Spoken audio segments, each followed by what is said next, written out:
कटक जिला नियाड़ी थाना अलणा पंचायत अंतर्गत मांगा गाँव में सकाळु सकाळु गाँ भितर को एक हरिण पशि आसिथिबा देखिबाकु मिलिछि। हरिणटी खाद्य अन्वेषण रे गाँ भितर को पशि आसिथिबा अनुमान करा जाउछि। हरिणटीर स्वास्थ्य अवस्था सुस्थ रहिछि। मांगा गाँव स्थानीय लोके उद्धार करी वन विभाग को खबर दैछन्ति। मिलिथिबा सूचना अनुसार किछि समय बीती जाइथिले मध्य वन विभाग कर्मचारी मांगा गाँव में पहुंची नथिबा सूचना मिलिछि।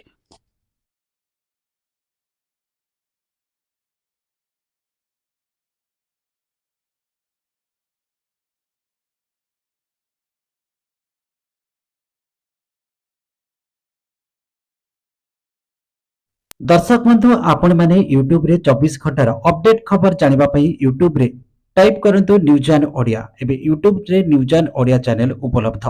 एतर उपभोग करंतु देखंतु जाडतु 24 घंटार अपडेट खबर। जदि आपनको हमर खबर प्रसारण भल लागिला लाइक शेयर कमेंट सब्सक्राइब करंतु। पार्श्व रे थिबा नोटिफिकेशन बेल उपरे प्रेस करंतु।